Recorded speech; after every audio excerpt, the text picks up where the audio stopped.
Alright, you are highly welcome to another segment of our class. So in this, I just want to take a quick one so that you see how we can solve this. So, what volume of a gas is evolved at STP if 2 grams of calcium carbonate is added to a solution of hydrochloric acid solution? So, first of all, you are going to be needing equation of reaction here. So, which means you have hydrochloric acid plus calcium carbonate, which will give you calcium chloride plus water plus CO2 gas. So you balance the equation by adding 2 here. You add 2 here, which means 2 hydrogen, you have 2 chlorine atoms, 2 chlorine here, 1 calcium, and then 3 oxygen atoms here, 2 plus 1, 3, and then you have 1 carbon. So equation is balanced. Okay, now the next thing you are going to do is you look at the stoichiometry here. So since we have 2 to 1, so our target now is what volume of gas. Okay, and what gas are we talking about here? We are talking about this very particular gas, which is the CO2 gas. So in this case, we now say that, okay, the formula mass of our, since we've been given 2 grams of calcium carbonate, the formula mass for calcium carbonate here is going to be, we have 40 plus carbon is 12, then plus 3 times 16.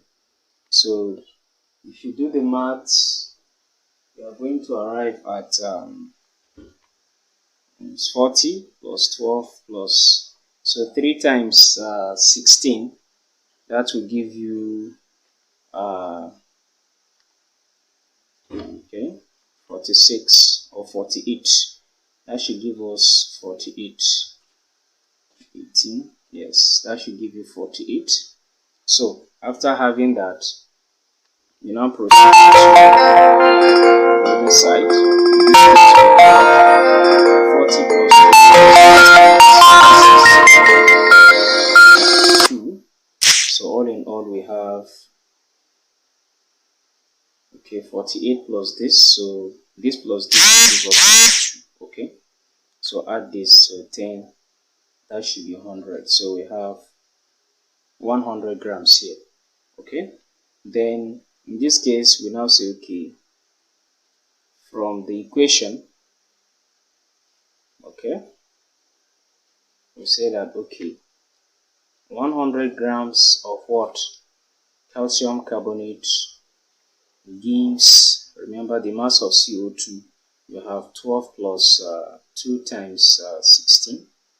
So which is 12 plus 2 times 16, that is 32, right? Isn't it?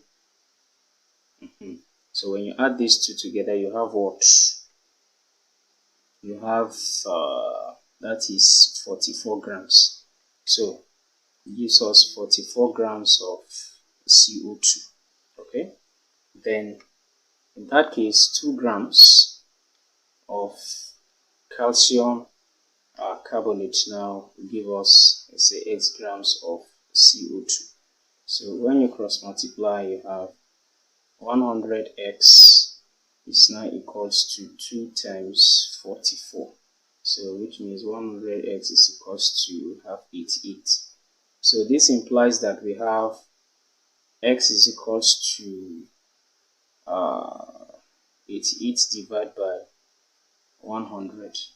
So if you divide 88 by 100,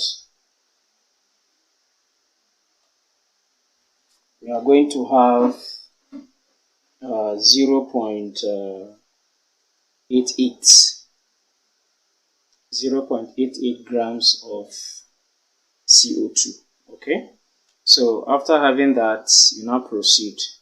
Remember, we are asked to calculate the volume of gas at STP. So number of mole of CO2 gas produced is equals to its mass. Okay, that is the mass of CO2 gas over molar mass of CO2 gas. So the mass is 0.88 divided by the molar mass of CO2 gas is 44. So if you do that, you are going to have 0.02 mole. That's the number of mole of what? CO2 gas. Then in this case, at STP, we say that, okay, 1 mole of CO2 gas will occupy 22,400 cm3. Then 0.02 mole of CO2 gas now will occupy, let's say, y cm3. So when you cross multiply, so it implies that y is equals to 0.02 times 22,400. So which is,